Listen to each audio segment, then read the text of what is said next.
بہن دے کہن اتے عدی بن حاتم کہندے میں تے تیز سواری رکھی ہوئی سی، میں تے نس آیا، میں حضور دا کلمہ نہیں پڑھنا۔ بہن کہن لگی ایک باری جا تے صحیح،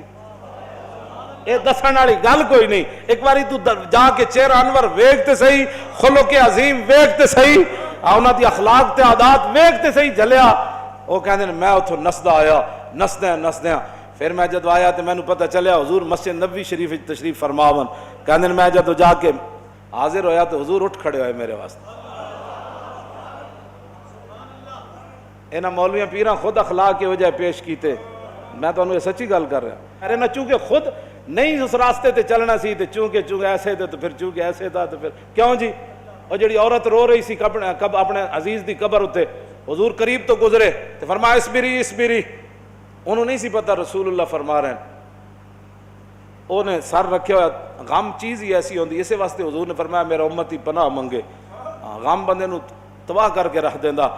انہیں کہا مینوں کہنے والے اسبری، جے تینوں یہ مصیبت پہنچی ہوندی تو تم مینوں نہ کہندا ہے گا۔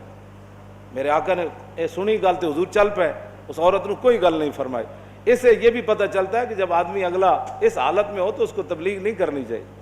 بس جو بات کر دی وہ کر دی، بات ختم ہو گئی۔ زبردستی کسی نے ڈھا کے منانا ہے، لبیک دا نعرہ جنہوں سمجھ نہیں آیا ہوں تسی انہوں ڈھا کے کی منانا ہے؟ اور میں نے یہ دسو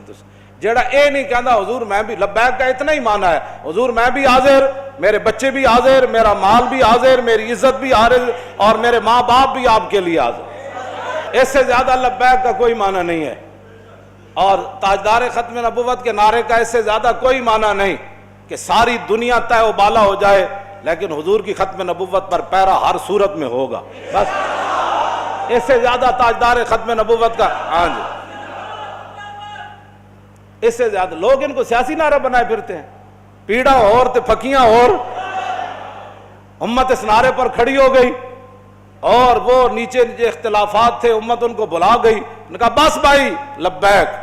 مسجد نبی شریف میں عرب بھی کہتے ہیں لبیک یا رسول اللہ، کہا ہم عربی ہیں لیکن یہ نعرہ تو ہاں جی مصری بھی کہتے ہیں لبیک یا رسول،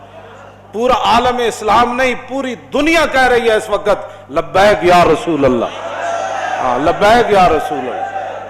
تو اس سے بڑا اللہ کا کیا کرم ہو سکتا ہے کہ امت اختلافات کو بھلا کر حضور کی غلامی کے لیے جمع ہو گئی۔ اور اقبال کہتا تھا، میں کہتا تھا اقبال کی یہ خواب کب پورا ہوگا کہ اقبال کہتا تھا زان کے ملت را حیات از عشق اوست اور برگ و ساز کائنات از عشق اوست۔ اقبال کہتا تھا کہ ملت کی حیات، ملت کی ترقی، ملت کا عروج اور پوری دنیا پر اسلام کے غلبے کی ایک ہی وجہ ہے کہ امت حضور سے پیار کرے، حضور سے عشق کرے۔ تو میں کہتا یہ کیسے ہوگا، لیکن رب ہے جو چاہے کرے۔ یہ نہیں پتا تھا کہ ممتاز قادری نے جو تختہ دار پر لبیک کہا تھا اس نعرے کی برکت سے پوری امت ایسے کھڑی ہو جائے گی۔ ہاں جی، بات اتنی ہے کہ وہ عورت نے حضور نال گل کی تھی کہ مجھے بہت مصیبت پہنچی ہے، اس کو تو پتہ نہیں تھا یہ رسول اللہ ہے،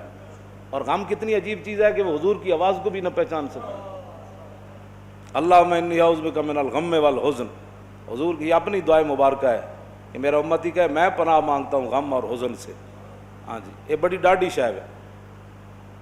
اب میں جو بات اگلی کرنے لگا ہوں، بعد میں جب صحابہ آئے تو انہوں نے کہا آپ کو پتہ ہے جنہوں نے آپ کہا تھا اسبری صبر کرو وہ کون تھے؟ کہا نہیں۔ انہوں نے کہا وہ تو خود رسول اللہ تھے۔ وہ میں نے حضور کو یہ جواب دیا ہے۔ وہ کہتی ہے میں پھر گئی جلدی حضور کے دربار پر، میں جو بات کرنے لگا ہوں وہ یہ ہے، وہ کہتی ہے جب میں حضور کے دروازے پر پہنچی تو میں نے کوئی وہاں چوکیدار نہیں پایا، 50 گارڈ اگے تے 50 پیچھے، اس حضرت صاحب نہ سلام کون لوے گا؟ جتیاں پوان والے اور جبے پوان والے اور تے میک اپ کرنے والے اور، میں تو نہیں پڑھیا نہیں جو اس وقت حسنہ جلیا۔ اور اسی واسطے تو ایک باری جب حضرت عدی بن حاتم آئے نا تو جدو رسول اللہ نال ملاقات ہوئی حضور اٹھ کھڑے ہوئے تو عدی بن حاتم کہندے نے میرے دل نے گواہی دیتی ہے اللہ دے رسول۔ کیوں جی؟ فرماندن پھر حضور نے میرا ہاتھ پکڑیا تو حضور اپنے در اقدس کی طرف گھر دی طرف چل پے، کہندے راستے ایک بڈھی مائی مل گئی، عورتوں ویسی گلاں نہیں مکدیاں تے مائی بھی ہوئے تے پھر بڈھی بھی ہوئے۔ کہندے انہوں نے اتنی لمبی گفتگو حضور نال کیتی تے حضور دے چہرہ انور تے بھی ناگواری دے آثار ظاہر نہیں ہوئے کہ میرے نال مہمان ہے تو بس بھی کر رہا ہوں۔ کہندے نے میں کھڑ کے تھک گیا، لیکن رسول اللہ نے ایک بار بھی اس مائی نو نہیں فرمایا کہ مائی بس کر اور کم تھوڑے، کہنے انہوں نے اپنی پوری گفتگو مکمل کی تھی تو پھر حضور چلے نہ جدوں، کہنے دوسری باری میرے دل نے گواہی دیتی حضور اللہ دے رسول، تو کہنے جدوں رسول اللہ گھر تشریف لے آئے تو حضور دا ایک مبارک تلائی سی جہدے تے حضور آرام فرماندے سن، کہنے نے اودے وچ کھجور دی چھال بھری ہوئی سی، کھجور دے پتے بھرے ہوئے سن، اس تے او بدن مبارک سوندے سن جنہاں دے بارے حضرت انس کہندے نے میں 10 سال خدمت کی تھی، حضور نہ سلام لیا، ہزاراں واری لیا، حضور دے مبارک ہتھاں نوں بوسہ دیتا، چومیا، ما مسست خزن ولا حریرن ولا شیئن قط الین من کف رسول اللہ، نہ میں کوئی ریشم نو ہاتھ لایا، نہ کائنات دا کوئی اور نرم کپڑا ہو جائے میرے ہاتھ وچ آیا کہ حضور دے مبارک ہاتھ تو نرم ہاتھ ہوئے کیوں جی؟ حضور اس تلائی تے سوندے سن جہدے وچ روئی نہیں سی، کھجور دی چھال بھری ہوئی سی، نہ انہاں کدی چھال ہوتے سونے، نہ انہاں کدی بدر جانے،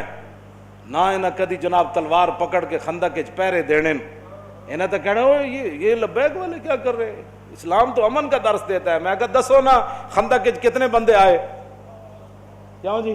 خندق وچ کتنے بندے آئے،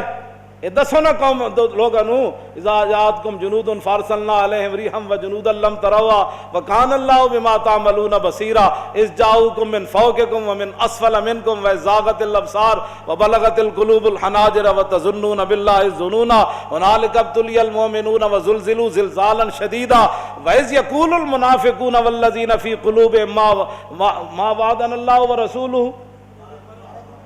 ہاں فی قلوب مرض ما وعدنا اللہ ورسول اللہ غرورا۔ یہ تو منافق کا کام ہوتا ہے جب مشکل وقت او جی دیکھا گریک ٹاؤن ہو گیا، اور میں کہا پھر کی ہویا، یہ تو منافق کا کام ہوتا ہے کہ جب مشکل حالات آئے تو کہ دیکھو جی جن کا دیکھو جی اللہ رسول دے ساڑے نہ ہاتھ، میں ہاتھ کرنے دا معنی کر رہے ہیں، لفظی معنی تو نہیں نہ بنتا، اللہ رسول نے تو ان کا لفظی معنی کیا بنتا ہے کہ انہوں نے کیا اللہ رسول کی طرف نسبت کر دی کہ ہمیں تو دھوکے سے دوچار کر دیا گیا، ہاں جی ہمارے ساتھ یہ دیکھو کیا بن گیا کہ جناب ہمیں تو وہ کہتے تھے ہمیں تو پیشاب کرنے کا جو خوف ہے کہ پیشاب کرنے جائیں گے بندہ مار دے گا، تو کیسر و کسرا کب فتح ہوں گے، یہاں مدینے میں تو پیشاب کرنے کی سہولت نہیں رہی، 25,000 کا لشکر، منافق کا کام ہی یہ ہوتا ہے کہ وہ جب صحابہ ادھر جو ہے وہ کیا کارنامے سر انجام، اور منافق ان کا بھی رب نے قرآن میں بیان فرمایا کہ منافق کہنے لگے کہ ما وعدنا اللہ ورسولہ وَإِذْ قَالَتْ طَائِفَةٌ مِّنْهُمْ يَا أَهْلَ يَثْرِبَ لَا مُقَامَ لَكُمْ فَارْجِعُوا وَيَسْتَأْذِنُ فَرِيقٌ مِّنْهُمُ النَّبِيَّ يَقُولُونَ إِنَّ بُيُوتَنَا عَوْرَةٌ وَمَا هِيَ بِعَوْرَةٍ إِن يُرِيدُونَ إِلَّا فِرَارًا۔ کیوں جی یہ منظر بیان نہیں کیوں نہ، چلو چلیے چلیے چلیے توبہ کرو، تھے حال ہی کوئی نہیں، 25,000 کا لشکر آ گیا، آج تے بچی کسی دی نہیں ہونی، کہنے لگے حضور گھر لگ گئے پیچھے، گھر میں بندہ کوئی نہیں کی بڑھے گا، اللہ نے فرمایا میرے حبیب گھر تے کاشانہ اقدس جدو آپ گھروں چل کے آ گئے تے آپ دا پیچھے گھر کوئی نہیں، صدیق اکبر دا گھر کوئی نہیں، فاروق اعظم دا گھر کوئی نہیں، عثمان غنی دا گھر کوئی نہیں، حیدر کرار دا گھر کوئی نہیں، انہاں دے گھر وکھرے آ گئے، میرے حبیب گھر لگے ہون دا مسئلہ نہیں، یریدون الا فرارا، اے تے چھا میدان چھڑ کے نسن لگے، او جی ہمارا لبیک سے تعلق نہیں ہے، مشکل ٹائم جو آ گیا، ہاں جی مشکل ٹائم ہمارا لبیک سے تعلق نہیں، یہی تو بات ہے، لیکن قرآن اقبال کہتا اگر درس قرآن ہم نے بلایا ہوتا، یہ زمانہ نہ زمانے نے دکھایا ہوتا، یہ منافقت کے کام ہوتے ہیں مشکل کے وقت، انہیں دسے ہی نہیں کہ رسول اللہ غزوہ خندق دے موقع تے خود تلوار پکڑ کے کیویں کھڑے ہو، جب 25,000 دا لشکر خندق دے کنارے آ گیا، عمر بن عبد الود گھوڑا چناب چھال مرائی تے ادھر آ گیا، تے 25,000 دا لشکر اتنے آ گیا تے سارے چاندے سن کے گھوڑے سمیت ادھر آ جان، اس وقت میرے آقا و مولا پھر خود تلوار پکڑ کے کھڑے ہو گئے، اور حضور کو اللہ نے دبدبا کتنا دیا، کانہ و فرد فی جلالتہ فی عسکر حین تلقاہ وفی حشم لہ ہمم لا منتہا لکبائرہا وہمتہ الصغری جل من الدہر، یہ دوسرا حضرت حسان کا شعر ہے، پہلا امام بوصیری کا شعر ہے، فرمایا اللہ نے ہمارے آقا و مولا کو ہیبت اور جلال اتنا عطا فرمایا کہ حضور تنہا بھی کھڑے ہوتے تو محسوس ہوتا کہ حضور کی پشت پر لاکھوں کا لشکر کھڑا ہے، ہاں جی ہاں جی توجہ، حضور خود تلوار پکڑ، کیوں جی علیکم بسنتی ہے نہیں، یہ نہیں سنت کہ جب دین پر مشکل وقت آ جائے تو رسول اللہ خود تلوار پکڑ کر کھڑے ہو گئے، کیا یہ ان کے لیے سنت نہیں تھی کہ جب حضور کی ختم نبوت پر مشکل وقت آیا، حملہ ہو گیا اور حضور کی عزت پر حملہ ہو گیا، تو کیا قوم کے رہنماؤں کی، مذہبی رہنماؤں کی، پیروں کی، فقیروں کی، مولویوں کی یہ ذمہ داری نہیں تھی کہ خود میدان میں ایسے نکل آتے؟ یہ ہے نا علیکم بسنتی و سنت الخلفاء، کیوں جی الراشدین، اور سنت خلفاء کیا ہے؟ یہ تو حضور کا اپنا اس طریقہ مبارکہ ہے نا۔ سنت خلفاء کیا ہے کہ جب جنگ یمامہ میں مسلمہ آیا تو افضل الخلق بعد الرسل، آپ نے فرمایا بدری ہوئے یا غیر بدری ہوئے، بڑھا ہوئے یا جوان ہوئے، اکھاڑا صحابی ہوئے یا نابینا ہوئے، ہاتھ سلامت ہومن یا کٹے ہوئے ہومن، سارے یمامہ پہنچو۔ خلفاء دی بھی یہی سنت ہے۔ جدو ختم نبوت کا مسئلہ آیا تو پھر سیدنا صدیق اکبر خود بھی تلوار پکڑ کے چل پے، لشکر تے روانہ کیتے نا، ہاں جی خود بھی چل